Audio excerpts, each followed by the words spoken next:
Estamos começando mais uma RaraCast. Eu sou José Ribamar Neto, estou aqui com a... Gabriela. Bem, estamos aqui hoje em nome da Mahara também, nesse nosso projeto de podcast, onde a gente traz empresários e muitas dicas de negócios e marketing. E hoje temos um convidado para lado especial. Marcelo já foi nosso cliente, troca demais com a gente, porque além de tudo ele é um baita empreendedor, né? Mas vou deixar ele se apresentar. Marcelo, por favor, fale de você, fale da sua trajetória, da sua carreira. E, gente, PS aqui, uma observação. Tem voz de locutor, então esse podcast vai ser aqui profissional, né? Escute no Spotify. Boa. Bem, gente, antes de mais nada, eu queria agradecer a oportunidade dada. Eu chamo ele de José, que é como eu o conheço. É José Ribas ou Neto, não né? tem muita saída. Tem muita para a Gabi, para a Mahara como empresa aí, a oportunidade, agradeço bastante. Quanto à voz de locutor, eu não tenho mais certeza se eu tenho. Eu já tentei várias vezes, quando eu era garoto, ser locutor, mas não consegui. Você canta? Péssimo. Eu, na verdade, sou muito desafinado. Um negócio inacreditável. Não, porque sempre tem essas pessoas assim, nossa, eu toco guitarra, não sei o que lá, né? Não, eu não canto. Eu sou super básico quanto a... O que eu vou dizer? Quanto a hobbies. Eu gosto de jogar bola, como todo bom brasileiro. Né? No fundo, antes de locutor, eu sou um jogador de futebol frustrado. E não é porque eu seria um grande jogador. É só desejo mesmo.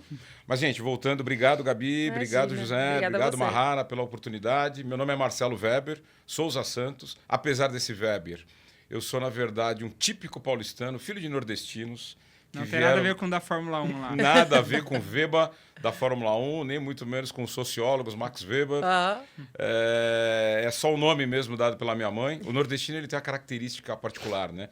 Ele tende a dar nomes grandes, porque com isso você dá uma valorizada no patrimônio, né? Já que você muitas vezes não tem... Eles são retirantes, meus pais, vamos dizer assim, né? Vieram para São Paulo na década de 60 e aí o nome grande é uma maneira de valorizar o filho, né? Você fala, vou dar um nome adicional e curiosamente, eu tinha um chefe, aí eu já vou entrar um pouquinho na minha carreira, que aí vai fazer sentido. Curiosamente, eu trabalhei sempre em empresas alemãs, ou quase todas alemãs, e o Weber, na verdade, é um nome alemão, né? Judaico-alemão. E isso foi um nome dado pela minha mãe, porque ela achou bonito. Ah, não é sobrenome. Não é sobrenome. O sobrenome, na verdade, é Souza Santos. Tipicamente português.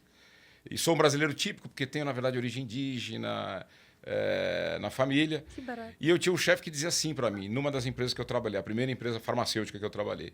Ele dizia assim, não se discute o que a mãe faz. Ela sempre tem razão, mesmo quando elas não sabem. Viu, Lorenzo? Daqui a 10 anos volte este episódio, vamos guardar, Neto.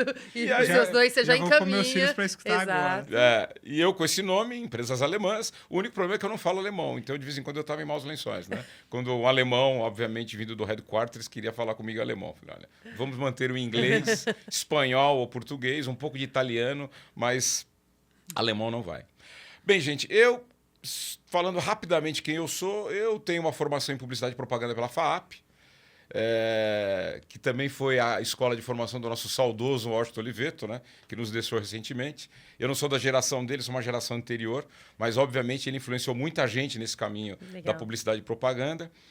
E acabei, na verdade, na hora da construção da carreira, enveredando pela área da gestão. Eu não fui pelo mundo da publicidade, porque eu entendia que acho que as empresas na área de marketing eram mais robustas do ponto de vista de oportunidade, de conhecimento. Então eu não optei por ir pelo caminho de um publicitário, das agências de propaganda. Ainda que eu sou de uma época de formação, porque olha lá, né, o problema é o tempo, né? Mas eu me formei no final dos anos 90. E ali era um momento onde as agências estavam se profissionalizando e os criadores viraram gestores. Então era um momento onde assim, você tinha muitas oportunidades, mas eu achei interessante para as empresas. Porque eu entendia que você tinha mais oportunidade, ia ter mais musculatura para o desenvolvimento da carreira. E aí, nessa jornada, eu comecei minha carreira no Bradesco, como estagiário. Acho que eu fiquei 2 anos no Bradesco, mais ou menos. E aí eu resolvi um dia sair do Bradesco. Uma empresa fantástica, né, do ponto de vista financeiro, mas do ponto de vista filosófico não se alinhava muito com o que eu imaginava, né? E aí eu acabei, então, numa época que você procurava emprego no jornal, você já tinha lá os classificados do jornal, e eu acabei submetendo para uma vaga de propagandista. Né, o homem conhecido como homem da mala, né, porque ele visitava os médicos para levar as amostras. E aí eu entrei na Boehringer, que foi então a minha primeira empresa alemã, né, Boehringer Ingelheim, da cidade de Ingelheim, né, na Alemanha.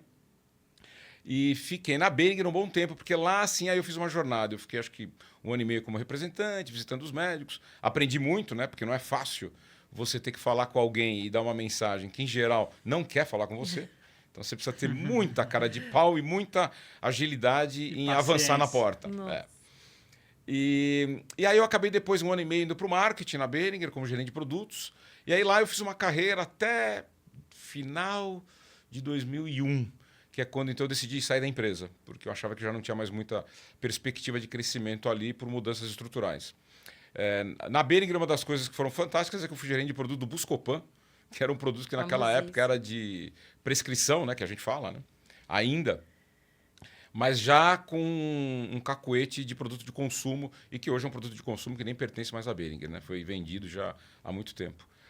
Da Boehringer eu saí, aí eu tive um período de agência de propaganda. Eu acabei sendo sócio de uma agência de healthcare. Porque bem especializada. Bem especializada. Legal. Inclusive era um movimento na época muito característico, porque nos Estados Unidos você tem agências de healthcare muito grandes.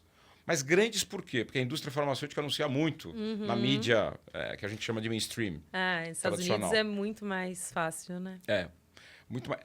Não é mais fácil, mas eles têm uma legislação diferente, né? Tem, na verdade, até vale a pena fazer um capítulo. Os Estados Unidos eles têm uma concepção que assim. Você pode anunciar os produtos de prescrição médica na televisão. Por isso que lá você tem um mercado muito grande de agências de healthcare. Inclusive, os grandes grupos de comunicação costumavam ter, e ainda tem, hoje já não estão mais assim de maneira tão expressiva, divisões de healthcare. Verdade. Porque ele conseguia, na verdade, fazer parte desse bolo de mídia. Mas por quê? Porque os Estados Unidos ele tem um princípio que é o seguinte: mesmo o produto sendo um produto de prescrição, se você quer, na verdade, ter um mercado que é um mercado mais regulado do ponto de vista de informação, você tem que entregar informação para todo mundo para que na hora que você estabeleça uma relação com o médico, você não seja totalmente passivo, não seja totalmente paciente.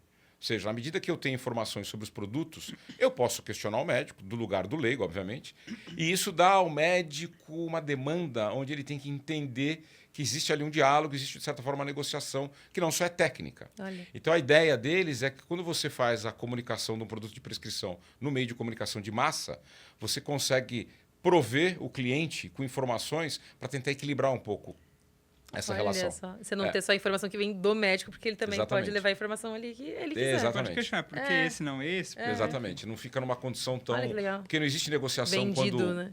Não existe negociação quando o nível de informação entre as partes... Está equilibrado. Está desequilibrado, não existe negociação. Você equilibra para poder ter o mínimo de negociação.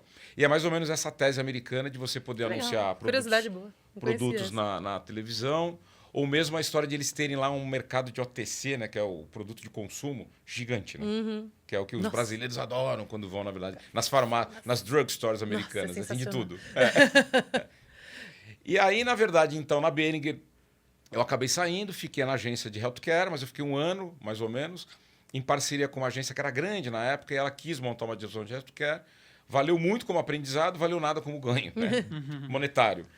Tanto que aí eu decidi que falei, acho que o meu lugar mesmo é como executivo. Olha. E aí eu voltei para a Serono, que aí a Serono é uma empresa suíça, não uma startup, mas uma empresa familiar, pequena, mas muito voltada à tecnologia.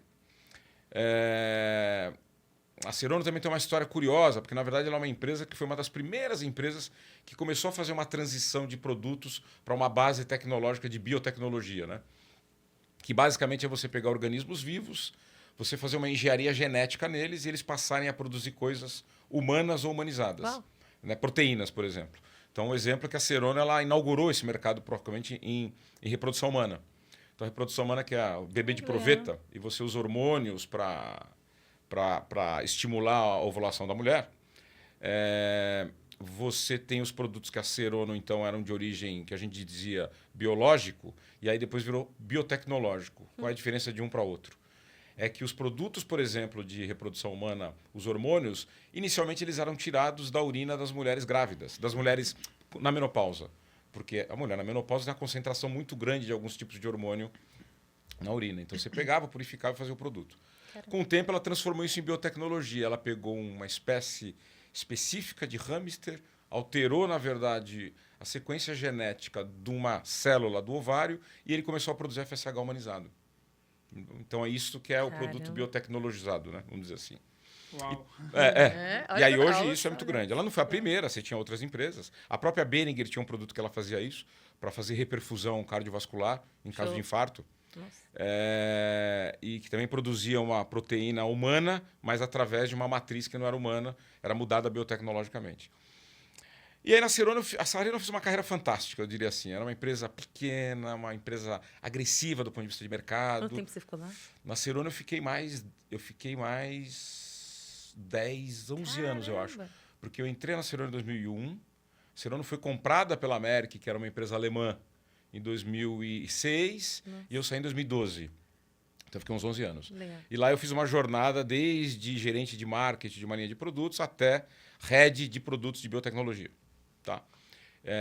E aí na Cerona a gente fez um trabalho bacana, porque a Cerona a gente tinha um produto de venda para o governo, esclerose múltipla. Em algum momento a gente teve que negociar com o governo para ele poder reembolsar esse produto para a população em geral. E aí eu sei que esse trabalho que começou lá em 2010, eu acho, ele culminou atualmente numa parceria público-privada, onde os produtos hoje, de alguns deles, para a esclerose múltipla, incluindo um similar ao que eu trabalhava, é produzido pela Fiocruz Biomanguinhos Bionoves. Tá? Tem um tech transfer na história. A gente construiu um caminho para transferência de tecnologia. Olha. E aí fazer com que o produto fosse mais acessível. A Cerona, então, em 2006, ela é comprada pela Merck, um pouquinho antes, e aí eu fico na Merck, então, até 2012, como executivo. Tá? Gente, à vontade para falar não, qualquer então, coisa, está tá? aqui, assim, ó. Porque eu sou um exatamente. falante. Essa é a ideia. Eu sou um ariano falante.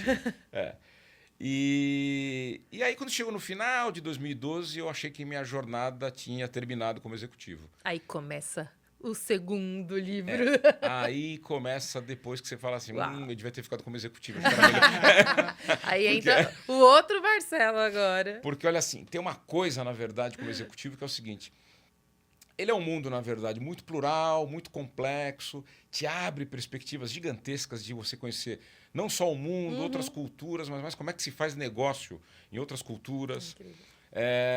Você está o tempo inteiro em contato com a complexidade, de alguma maneira, ainda mais num mercado que é o mercado da saúde, farmacêutico, que lida com muita tecnologia, muito investimento em pesquisa e desenvolvimento.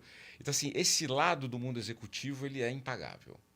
Ele realmente molda a maneira que você tem de olhar o mundo dos negócios. E a indústria farmacêutica, nesse sentido, ela é pródiga como formação. Tá aqui a Gabi, que pode, né? A gente fala tanto sobre isso, né? Ela é pródiga. Ela Aliás, trabalhei na Merck também. Na Merck é alemã. Exato. É porque tem a Merck Sharp Dome, que é americana. Merck alemã. E que, assim, é curiosidade, né? A Merck americana também era alemã. Sim. Mas é com o espólio da Primeira Guerra Mundial. Se dividiram. Se dividiu, se juntou com o Sharp Dome, que eram famílias americanas, judaico-americanas, e aí você tem a Merck Sharp Dome americana e tem a Merck KAG, que é a versão alemã. E que é a mais antiga empresa farmacêutica do mundo, a Merck. Fundada pelo Manuel Merck. Então, quer dizer, o lado executivo, eu entendo que também isso tem em qualquer outro setor, quando você está trabalhando com empresas de grande porte, você tem um nível de aprendizado muito grande. Além, obviamente, das maravilhas como Company Car, né? Como outros mimos que, digamos, compensa toda a pressão, todo o estresse até um certo ponto. A partir de um certo ponto, a partir de uma certa idade, a partir de uma certa bagagem de experiência, você começa a achar que é hora de fazer um trade-off. E foi isso que te desafiou? E foi isso que, na verdade, me fez dizer o seguinte. Eu confesso para você que, assim, primeiro, eu sempre quis ser empreendedor. Porque meu pai sempre falava para mim, né? É preciso algum dia na sua vida, filho, você ser capaz de mandar em você. E tomar todas as decisões, mesmo aquelas que sejam erradas. Mas você precisa ser responsável por elas. Como executivo, como, na época deles, como empregado, né? Que era mais comum, né? É óbvio que você tem vantagens como essa que eu falei, ainda mais numa empresa grande, mas tem coisas que você nunca vai desenvolver. Tem riscos que você nunca vai assumir. Tem um Então, limite, né? Acho que é bacana. E eu tinha 45 anos, na época, quando eu decidi deixar a empresa. Eu estava, na verdade, no auge, né? Tinha lá uma posição que era algumas posições que a gente chamava de dotted line, né? Ou seja, reportava para fora, você tinha uma conexão muito grande com headquarters. A Cerona, especificamente, mesmo depois da aquisição, o headquarters dela era em Genebra, num prédio que era completamente fantástico, né? Já era um prédio like Google, né? De tecnologia, todo envidraçado, sensacional. Então, você tinha esse ganho, mas eu falei, olha, acho que é a hora de sair, né? E eu negociei minha saída, eu sempre negociei as minhas saídas das empresas. Eu nunca, na verdade, ou me demiti ou fui demitido. Mesmo no Bradesco, que foi a minha primeira experiência, eu também negociei minha saída. Decisões planejadas. Exatamente. Ou seja, basicamente, planejadas, eu acho que assim, maduras, né? No sentido de você falar, olha, não tem nada a ver com a empresa, nem com você, tem a ver comigo, tem a ver com o meu momento de carreira. Então a gente pode negociar, tanto que na minha saída da Merck, eu decidi, acho que era em setembro, agosto de 2012, num budget meeting. Eu estava no budget meeting e falei, cara, deu, meu. Acho que não dá mais, né? Eu vou deixar pronto o pacote de budget forecast para 2013, mas eu não vou participar ali, né? Participar para garantia da execução. Aí negociei com o meu chefe, que eu não tenho nada a dizer dele, que era o Celso Braga, que era o CEO da América, senão que era um grande amigo, um cara sensacional, super humano. Isso eu sempre tive sorte, eu sempre tive lideranças muito humanas, muito bacanas, e que me aguentavam, porque eu também era relativamente chato, a verdade era essa, nas brigas, né? Sobretudo pelos números, né? E chato do tipo, olha, esse número você quer, eu vendo. Vou tentar, mas o número é seu, o número não é meu, tá? Que fique claro. Que eu vou voltar aqui e vou te pedir uma redução, não tem saída. Fala, tá bom, pode ir. Sei que você é chato mesmo, tenta primeiro, depois você volta, vai. Então aí eu fiz uma decisão nesse sentido, negociei, saí e comecei minha vida em 2013, de empreendedor, que na verdade eu não tinha a mínima ideia do que eu ia fazer. E 2013 Foi começou calculado até sair, mas eu estava calculado empreendendo essa no nova quê? parte. E nada. Eu saí da empresa e falei, agora que eu saí, gente, eu não sei o que eu vou fazer. Olha. Então você planejou Ele 2013 calculou da a empresa, mas não saída. o seu. Exatamente. Porque eu só tinha convicção que eu queria sair e que eu não Olha. queria ficar mais ali naquele momento. Aí era um momento também especial, porque o Brasil ali ainda era o emergente, com um potencial gigante. Então a pressão era muito grande para você 2013. entregar resultado. Apesar da gente começar a ter sinais de uma economia já não tão robusta assim. Então isso também pressionou a saída. Falou, olha, tem que sair porque eu não vou mais entregar o que eu quero. Isso aqui já não está ficando mais tão agradável. Mas então, saí e falei, agora eu não sei o que eu vou fazer. Mas aquela história, os amigos sempre salvam, né? E um dos clientes, que era um médico, que era meu amigo, ele falou, Marcelo, a gente tem um projeto aqui, vem trabalhar com a gente. Bacana, eu falei, vamos. Esse projeto ele era uma clínica de reprodução humana, de reprodução assistida. Uau. Que ele falou, vem ajudar a gente aqui a montar como consultor e tal. E também ele era dono de um laboratório. Estruturar a empresa ali. Que tinha uma proposta diferente de trabalho, era uma sociedade anônima, com perspectiva depois de venda de equity, esse tipo de coisa, já em 2013. Caramba. E eu falei, vamos, bacana, eu gosto de negócio e tal. Ele falou, mas tem um laboratório também, você não quer ajudar? Eu falei, vamos. E aí eu me tornei sócio do laboratório. Uau. Não da clínica, mas do laboratório sim. E aí eu comecei minha via de empreendedorismo na área da saúde. Eu continuei na área da saúde como empreendedor com um nível de planejamento zero. Ou seja... E o budget, ó. E falando o seguinte, será que vai dar algum dinheiro? Porque senão eu vou ter que consumir as minhas reservas, né? E aí eu comecei assim. E aí eu tive meu primeiro choque. Eu diria que eu tive 2 choques. Primeiro, setorial, porque apesar do diagnóstico ser o mundo da saúde, é um outro mundo, né? Do ponto de vista, ele é já caracterizado por empresas de porte menor, naquele momento basicamente nacional. Você não tinha ainda... Aquele momento ainda isso que era proibido, ainda você não podia ter empresas de saúde com capital externo. Depois acho que se limitou a 20% em algum momento e acho que hoje se pode ter um pouco mais de capital de empresas externas ou multinacionais em negócios de saúde nacionais. Uau. E assim, então o primeiro choque é esse. Você fala, olha, a musculatura aqui do negócio é diferente. O tamanho do negócio é diferente, não só da minha empresa, como do mercado. E os drivers de mercado são muito diferentes. Muito diferentes. São empresas pequenas, empresas pouco profissionais, muitas empresas de dono. E aí você tem um choque. Você tem um choque que você fala que o que faz todo sentido para você não faz sentido nenhum para o outro. E você fala, como é que pode, né? Não, mas não faz sentido o que você está falando. Cadê o budget? Cadê o forecast? Você não tem ideia de quanto você gasta? Planejamento. Cadê o planejamento? Você não tem uma linha aí de lançamento de produto? Tem nada? Não. A gente está literalmente no carry-over, né? Vamos levando a vida um dia por vez.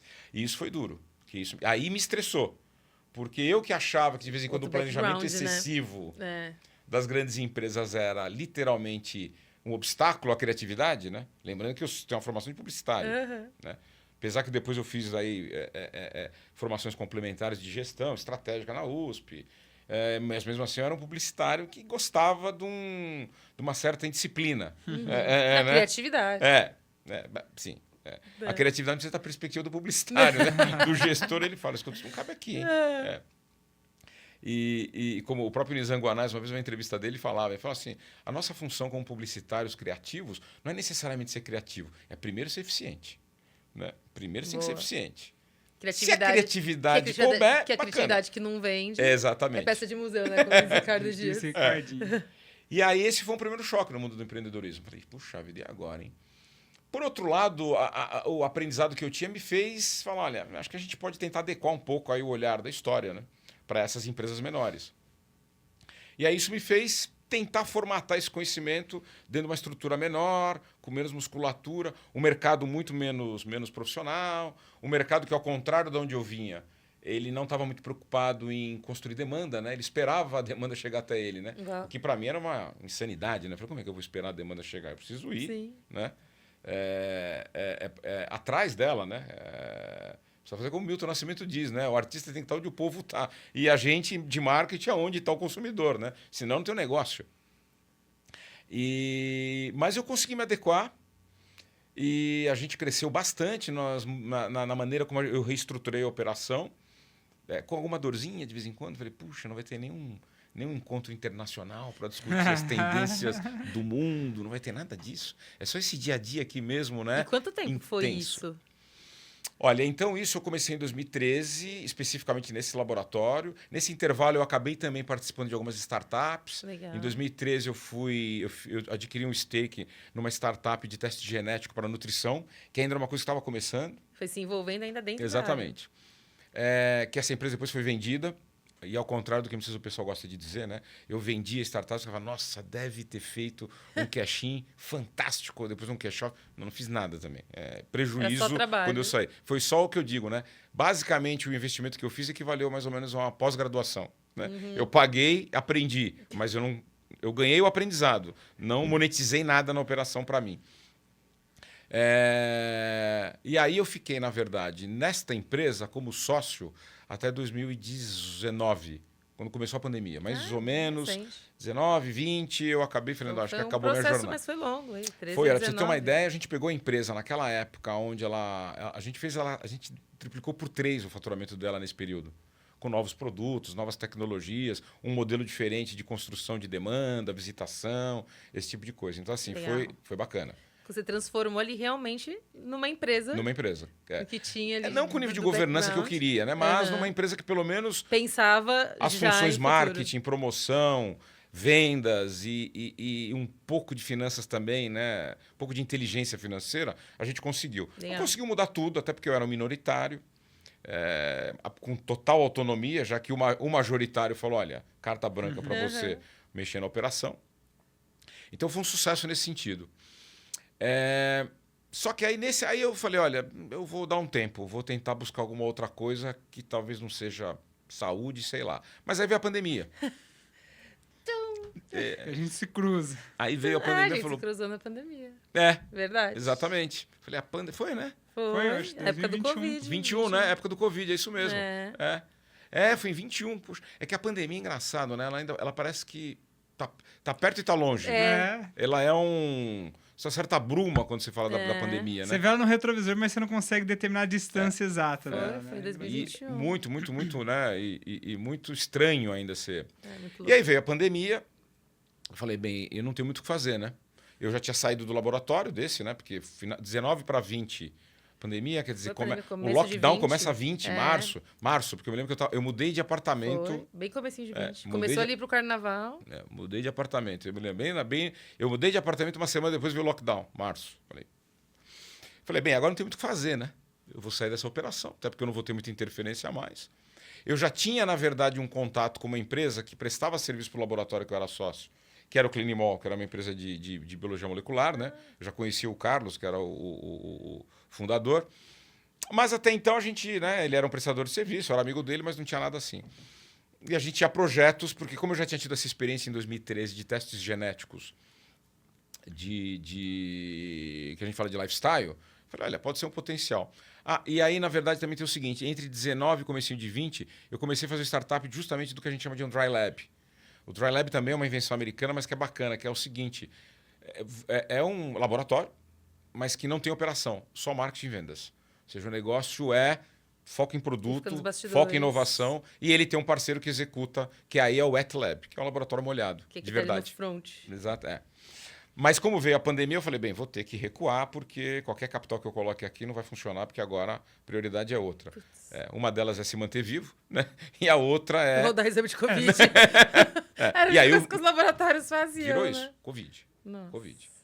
Só que aquela história, nesse intervalo, como eu já tinha um contato com o Carlos, e aí... E isso é uma outra coisa que a gente não pode esquecer, né? Eu costumo dizer, né, que quando... E a gente viu muito isso na pandemia, né? Ou no pós-pandemia. Startups dizendo, o importante é ter perseverança, o importante é ter resiliência, e que, de acordo com o modelo de negócio, eles explodiram na pandemia, sobretudo na área da saúde. E eu sempre falo, olha, e o importante não dá para dizer que é sorte, porque a pandemia foi um drama global. Mas é preciso também uma parcela significativa de que o aleatório esteja ao seu lado. Nossa. Porque realmente ninguém planeja uma pandemia, ninguém, na verdade, faz... Você tem hoje uma tendência muito grande no mercado que está transformando esse processo de planejamento estratégico e construção de cenários em foresight, né? Que é você ter uma perspectiva que ainda é baseado em cenários, né? Mas você tende a fazer um filtro de cenários mais favoráveis ao seu negócio e começar a trabalhar neles, né? Como perspectiva de planejamento futuro. Você não tem como, na verdade, colocar isso no horizonte. Todo mundo sabia que em algum momento você podia ter uma pandemia, para uma questão histórica. Até brincaram que o Bill Gates foi o responsável pela pandemia, né? Porque ele sempre dizia, vai ter uma nova pandemia. Mas é um quadro inevitável da condição humana aí da nossa história. Mas ninguém previa e aconteceu. E aí eu falei, bem, agora eu vou ficar em casa. Mas nesse intervalo, ao longo de 2020, eu conversando bastante com o Carlos sobre o que podia ser feito com Covid. A gente desenvolveu uma linha de avaliação de Covid para superfícies, contaminação de ambientes. Uau! Né? Não sabia nem que tinha isso. Tem. Porque a ideia era... Isso é um cacoete que eu tenho da indústria farmacêutica. A minha formação é como publicitário e como gestor. Mas na indústria farmacêutica você aprende a gostar de ciência. Novas tecnologias. E adora ler um paper, né? Caramba. Adora ler um paper. E a gente já tinha, na verdade, alguns papers dizendo que você tinha contaminação de ambientes e que, assim, potencialmente ele poderia ter uma contaminação cruzada com o humano. Não era muito claro. De qualquer maneira, não custava nada avaliar se as superfícies estavam contaminadas, sobretudo em estruturas de saúde, hospitais, clínicas e tal. Então a gente montou essa linha, mas a demanda por teste humano era tão grande que não deu para desenvolver. Mas aí, neste intervalo, o que aconteceu? Um outro laboratório que era parceiro nosso, até chegou a cogitar uma fusão, né? Na época, mas como eu já tinha uma experiência boa de fusão, por conta de eu ter passado por uma fusão Serono-Merck, eu falei, cara, não vale a pena agora, porque uma fusão nesse meio do caminho, pandemia, as pessoas têm muito pouco contato, e uma fusão onde você não tem contato. Diálogo, proximidade, a cultura aqui vai ser um problema. Não vai ter uma etapa de integração. Melhor não, melhor a gente ficar, por enquanto, no namoro do negócio. E aí a gente vinha falando com eles ao longo de 2020, e eis que este laboratório ele ganha o bid para montar o laboratório de Guarulhos, para fazer a validação de quem chegava. E o Carlos, na verdade, que é um dos fundadores do Clinimol, ele é muito bom, porque ele vem de uma época que na biologia molecular não tinha nada. Então ele desenvolveu os kits. Ele vem lá, ele foi um dos fundadores de um dos primeiros laboratórios de biologia molecular privado do Brasil. E ele desenvolvia todos os kits para detecção, tudo que você imaginava, HIV, HP, tudo. E aí, então, ele desenvolveu um kit de Covid. E com uma técnica muito rápida, né, de detecção. Que ele falou, bem, a técnica dele, você pegava a amostra primária, que, ou seja, é a amostra do swab nasal, e você já levava para a reação direto. Não tinha uma etapa anterior de identificação do patógeno. Ele desenvolveu isso para dar conta da demanda do Clinimol. Quando apareceu esse bid, que o pessoal deste laboratório ganhou, eles falaram, só que a gente não tem biologia molecular. Aí eu falei, Carlos, agora é a hora da gente fazer... Agora a gente pensa na fusão. Exatamente, é a hora da fusão? Não. Agora é a hora de uma coisa fantástica que parece muito etérea, né, do ponto de vista de negócio, que é uma joint venture. Olha. Ou seja, eu não faço uma parceria, as empresas não casam, elas namoram o negócio. Elas fazem um noivado de negócio, não um casamento de empresas. Então, a gente, na verdade, montou uma joint venture para explorar este laboratório em Guarulhos, onde quem ganhou o bid botava a infra e a gente fornecia Execução. o teste. E, na verdade, construiu a tecnologia do Flow para entregar o resultado em até 4 horas. Uau. Porque o resultado tinha que ser até 4 horas. Que era, pessoal, é mais ou menos o tempo de embarque das Pessoal pessoas. quer Ela chega viajar. internacional.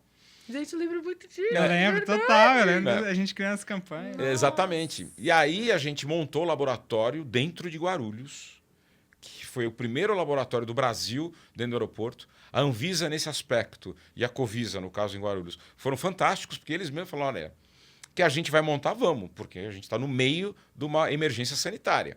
Agora a gente vai ter que aprender junto, porque a gente não tinha ideia de montar um laboratório dentro do aeroporto. Que significava fazer coleta de amostra, Você já rodava processar. lá, né? Tudo. Então a gente tinha ali no Terminal 3 de embarque internacional o local de coleta da amostra e numa sala próximo à Polícia Federal o laboratório completo montado para rodar as reações, funcionando 24 horas por dia para sair as reações em 4 horas. E eu não sei se as pessoas entendem a complexidade disso. Eu lembro que na época você me explicava, porque tinha laboratório que demorava, às vezes, dias para entregar resultado de Covid. E eu lembro Muitas que tinha... vezes você já tinha até passado da fase do Covid. É, Exatamente, porque Já tinha E porque contaminado. tinham poucos equipamentos que rodavam esse teste em São Paulo e no Brasil, certo? Exatamente. Tanto que depois foi montado um outro laboratório em Confins e ele só foi montado porque toda a análise sanitária foi baseada no nosso, Nossa. porque já estava tudo pronto. É um grau de complexidade absurdo. E só foi possível porque, primeiro, como o kit era um kit desenvolvido por nós, não teve risco de faltar. Porque não tinha kit comercial para poder fazer teste de Covid. Você Verdade. imagina, no meio da pandemia. Era impossível. Então foi possível porque a gente produzia. E o mundo da biologia molecular ele é fantástico, porque você tem nanogramos que te permitem fazer 1 milhão de testes. Uau. Porque as concentrações são microscópicas, né? Dos primers, da sequência de DNA, tudo isso. Então, quer dizer, esse foi um case. Foi um case. Olha, lá, certamente, o laboratório começou a funcionar no dia 11 de setembro de 2021. E ele funcionou, acho que até final de meados de 22, eu acho. Foi quando acabou a emergência sanitária, que acho que foi, eu não me recordo, não sei se foi final de 22, começou a que é o fim da vacinar, pandemia, alguma coisa assim. Mas foi uma experiência fantástica. Entre essas experiências que você está contando, né? Você trabalhando como executivo dentro de empresa, você passando ali por um business, né? Durante alguns anos, desenvolvendo todo aquele seu conhecimento. E depois também em um outro perfil já de mais emergência, pelo que a gente viveu. Quais desses foram os maiores desafios? Ou qual foi o maior desafio que você viveu em torno de business mesmo? Foi o desenvolvimento, foi velocidade, foi equipe, foi tecnologia? Orçamento. Orçamento. Bom, esse daí acho que é o principal. Orçamento sempre... orçamento, né? O dinheiro sempre é um recurso escasso, né? Então ele sempre vai ser um problema do ponto de vista de alocação, né? Por isso, porque ele é escasso, né? Essa que é a dificuldade. Por isso que o trade-off é tão doloroso. Porque, no fundo, não é que você está abrindo mão do que você tem certeza que não é importante. Você está avaliando que ele não é tão importante quanto o que você está decidindo. Por isso que é doloroso o processo decisório. Na verdade, eu diria para você, eu faria um comparativo. Se, por um lado, quando você está em grandes corporações, o planejamento é uma função, um feature muito poderoso das organizações, por outro lado, quando você está em operações que são menores, ou empreendedorismo, a agilidade é o grande negócio. Só que enquanto você perde muitas vezes agilidade pelo excessivo planejamento, você também perde planejamento pela excessiva agilidade. Uau. Então, acho que esse é o balanço difícil, porque esse laboratório, por exemplo, do aeroporto só foi possível porque eram estruturas pequenas que estavam ali. Ou seja, montaram o laboratório em 25 dias. Entendeu? 25 dias. Que talvez numa empresa como a que eu trabalhei, você não montaria. Você fala, não, peraí. A gente precisa fazer. Tem budget. Vai ter que realocar. Como é que é o sanitário? Não, se primeiro todo o processo sanitário vai ter que passar pela área regulatória. Não, olha, a gente fazia de tudo, né? Da operação até o regulatório. Né? Então isso foi fantástico. Agora, a dor aí também desse outro lado é isso, porque aí a ausência de planejamento não faltou produto, mas tinha problemas sérios de treinamento, da capacitação do time. Operação. A operação em si tinha alguns problemas sérios. E aí, neste espírito de o importante é fazer, elas falam, não, dá para fazer, mas também daria para pensar um tiquinho antes, né? Senão a dor não teria tanto dano no fazer. Uau. Então, esse balanço era difícil, sobretudo porque a grande maioria das pessoas que estavam ali eram todas oriundas de empresas de empreendedor, pequenas, o porte médio, e eu era o único oriundo de uma grande corporação. Então, assim, eu tive que... Uma outra visão. Eu tive que me reinventar, né? Essa palavra é uma palavra que gostam de dizer, mas eu tive que me reinventar, porque realmente a minha demanda era assim. Antes de começar, e era uma joint venture, então, quer dizer, você tem um controle, eu já tinha um plano de contas pronto, já tinha um sistema pronto, tinha um monte de coisa pronto. E o pessoal falou, não, gente, agora precisa ver, cadê o teste? Cadê o kit? Cadê, na verdade, a importação do óleo para começar a fazer os kits? Então, você tinha um choque aí. E aí, acho que entra um pouco essa questão do empreendedor, né? Porque quando você tem um empreendedor que vem de uma origem como a minha, se ele estiver aberto a aprender, ele consegue pegar um pouco do planning com o aprendizado da execução.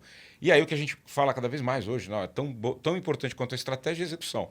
E aí você consegue ser muito bom num planejamento que ele não é aquele planejamento de uma empresa alemã como uma das que eu vim, e nem também das americanas, que muitas vezes deixa a desejar. A agilidade americana muitas vezes esconde uma certa precariedade do planejamento.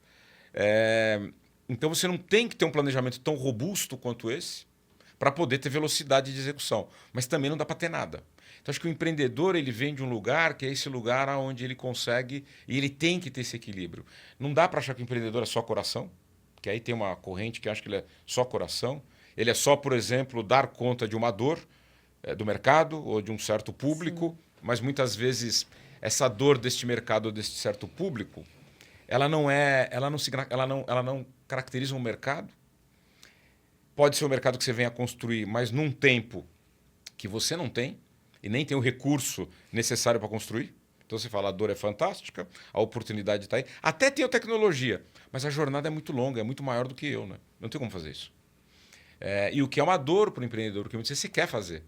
E aí são essas histórias de gente que fica muito tempo com uma... Fala, a ideia é sensacional, mas não é nem executável ou ela não é monetizável.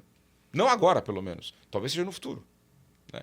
Então, assim, acho que o grande desafio que foi neste momento, mas que tem sido nesses aí 12 anos já de vida de empreendedor, é como é que eu equilibro essa vibe de querer planejar tudo e de adorar fazer uma apresentação, né? E que se apresenta para o seu sócio e fala, não, mas vamos conversar.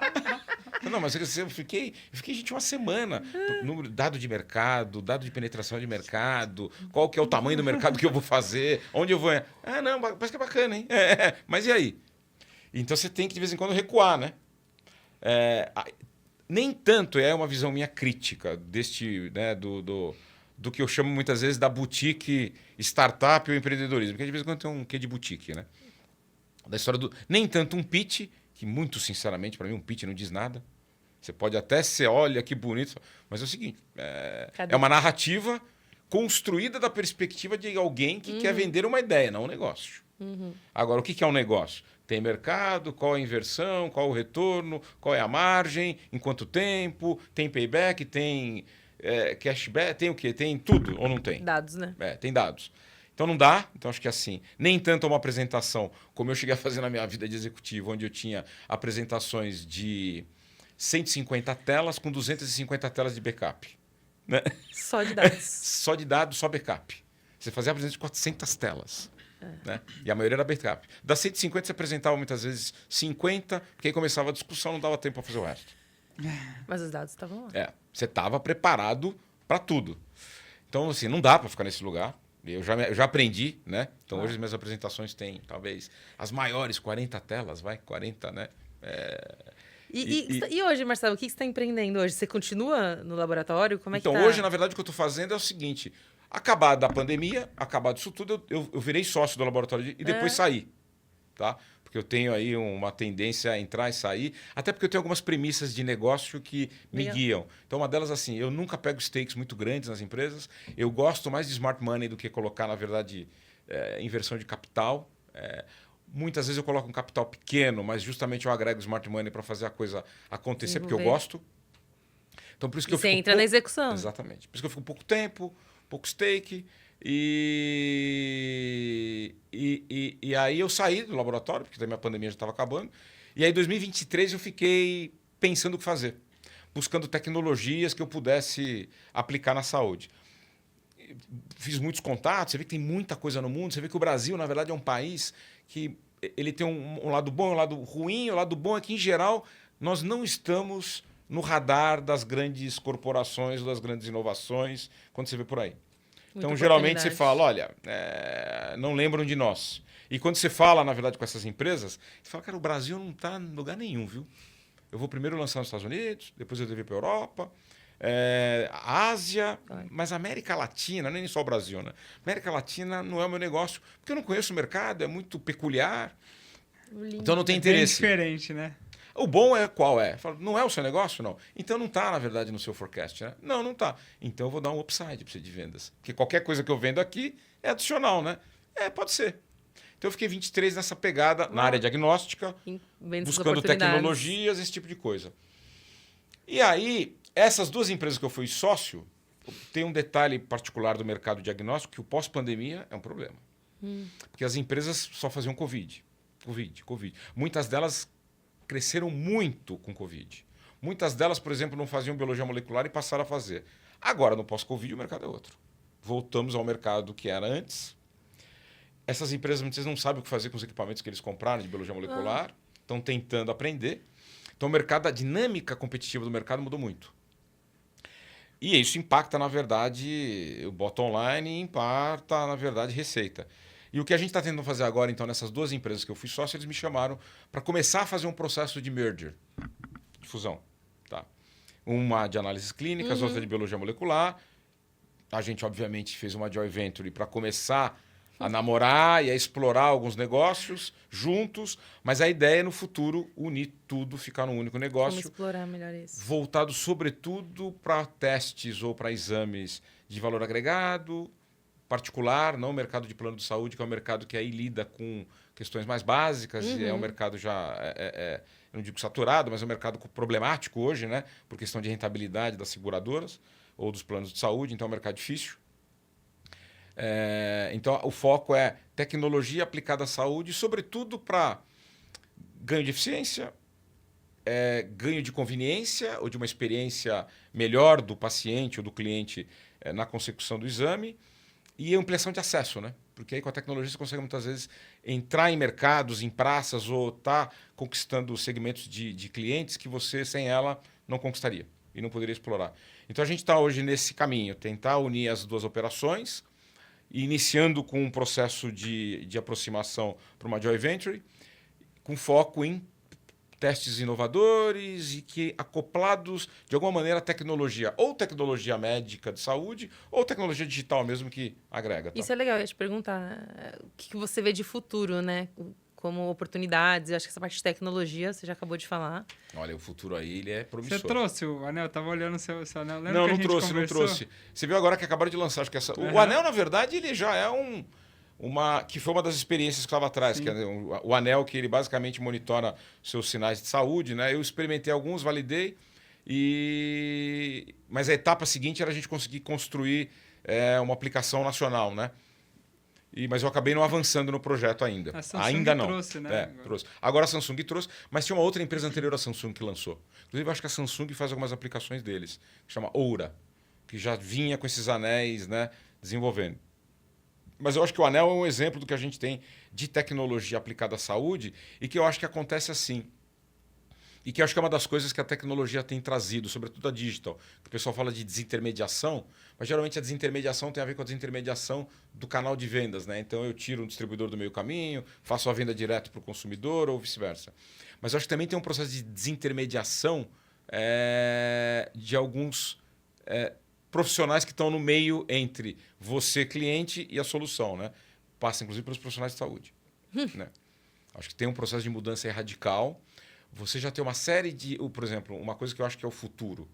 As tecnologias que a gente chama de point of care, que você mesmo faz o diagnóstico. Geralmente, sangue capilar, uma gotinha, que cresceu muito com a pandemia, época do Covid e tal, não sei o quê. Elas têm crescido muito, elas têm se digitalizado. Então, no sentido de que você faz o teste e o resultado já vai para uma aplicação que você vê o resultado em tempo real, você pode interagir. Eu acho que isso é o caminho futuro da tecnologia junto com a saúde. Ou seja, o paciente, voltando lá para aquele começo que eu falei dos americanos, que ele fala, eu vou entregar a informação para aquele que é paciente, para que ele saia da condição de paciente e vire sujeito. E aí ele tem um nível de negociação, se não no mesmo nível, no nível parecido com outro, no nível de informação, de detenção de informação. Tá? E isso acho que está caminhando. Eu acho que, assim, e com a telemedicina, que hoje o problema é como é que eu, na telemedicina, pego dele lá sinais ou indicadores de saúde. Isso daqui a muito pouco tempo você vai fazer o exame lá, o médico vai receber o resultado aqui, fora os outros que são de monitoramento de sinais vitais, e ele, na verdade, faz uma teleconsulta já com resultados de alguns indicadores biológicos ou metabólicos. Testes físicos. E ele já vai dizer para você que você pode, olha, e aí fazer o seguinte, manda a minha receita aí para a farmácia de manipulação, porque ela vai fazer para você uma medicação sob medida. A indústria não vai gostar muito dessa história, porque também desintermedia ela. Mas ela certamente já está de olho nesse processo. A personalização do tratamento. A personalização do tratamento. E eu acho que a tecnologia vem nesse lugar. Porque a tecnologia, se a gente for avaliar de maneira geral, o digital ele começa, na verdade, que fala isso até o Bill Gates, não sou eu, né? Que primeira onda da tecnologia digital é basicamente ganho de eficiência, né? São sistemas que garantem gerenciar melhor as coisas de uma maneira muito mais rápida, muito mais fácil, com muito menos gente. É óbvio que o foco aí é redução de custo. Tá? E quem acha que inteligência artificial, o boom dela não tem a ver com redução de custo, me desculpe, né? É um romântico, porque o grande foco é redução de custo. Tá? E ganho de eficiência. E ganho de eficiência. E, lógico, ganho de margem. Né? E lógico que aquela história, eu sou da época que as coisas se massificavam. Hoje elas se exponenciam.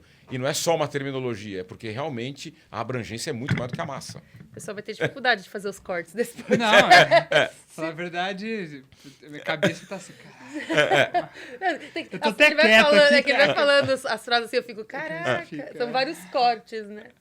Então, acho que isso, olha, vai ser o caminho. O caminho é a tecnologia desintermediando, automatizando algumas funções que hoje são funções que são feitas por profissionais de saúde ou são humanizadas, que são muito boas, mas não vão conseguir ter o nível de eficiência que a tecnologia vai abordar. Diminui muito o risco. Então, assim, e aí esse é o grande problema hoje, quer dizer, a discussão é a inteligência artificial vem não só tirando a posição ou o papel de funções menos nobres, ela também vai atacar as nobres, como, por exemplo, na área de imagem, por exemplo, a inteligência artificial já... Fazer uma leitura. E já está em um bom tempo, não é de agora. Até porque a inteligência artificial é aquela história, não é tão nova assim. Né? Ela já tem um bom tempo. O que foi o grande ganho dela... como acessibilidade, né? E o grande ganho dela, como o grande ganho da tecnologia digital em geral, foram duas coisas que todo mundo disse. Reduziu muito o custo de armazenagem de dados e se melhorou muito a capacidade de processamento. Sim. Quando você vai lá na história da humanidade, o cara diz assim, qual foi o grande ganho que fez o homem virar Homo sapiens? Foi capacidade de memória e de processamento de dados, que foi o nosso cérebro. É exatamente a mesma coisa que a inteligência artificial. Por isso que ela escala. Imagine como é que você ia processar o que a gente tem no chat GPT com os chips da década de 60, por exemplo. Final da década de 60 já começou. Seria uma sala só. Não teria, exatamente. E logo vem 6G, hein? Então, quer dizer, eu acho que a tecnologia vem nesse lugar. Ela vem realmente desintermediando, dando ganho de eficiência, reduzindo, na verdade, a aplicação de mão de obra humanizada, dando ganho lá na ponta para as empresas, para os consumidores, mas trazendo um problema do lado de cá, que é social, como é que a gente vai administrar tudo isso? Porque vai ter que administrar, não vai ter muita saída. Né? Porque você imagina que, assim, antes o sistema ele basicamente trabalhava com ativos reais e otimizava eles. Quer dizer, o que é o Uber? O Uber nada mais é do que uma otimização de ativo, entre um ativo que era o veículo e do outro lado a demanda que queria se deslocar. E os táxis não davam conta. O problema é que agora a gente está passando por um lugar que é assim, né? Que vai ser o ápice. Né? O ativo já vai ser digital, não vai ser mais um ativo real. E alguns nem digitais e alguns imateriais, né? Que você nem tem a concretude dele. Então, por exemplo, você vai ter lá um robô, isso é um elemento completamente digital. E o processo decisório já não vai ser mais humano, vai ser digital também com a inteligência artificial. Então, quer dizer, não é só mais um sistema que está no meio da cadeia, otimizando a alocação de recursos materiais. Os recursos começam a não ser mais materiais e o processo decisório também é imaterial. Entendeu? E o homem vai tirar férias, né? Você fala, onde nós estamos? Então, acho que vai por esse caminho. E eu acho que vai muito rápido agora. Muito rápido. Engatou a quinta. Foi igual a minha cabeça, foi de 0 a 100. Putz, e assim, né? Muito rápido. Infelizmente, nosso tempo aqui já está na reta final. Eu falei que eu sou um falante contumaz, né? Tem tanta pergunta. Onde o Marcelo vai estar aí agora, futuramente? Eu quero ser um desses humanos aí aposentados. Que eu posso até, na verdade, ser empreendedor. Fala, agora me fala aí onde é bom a gente investir tempo e dinheiro e... Com eficiência.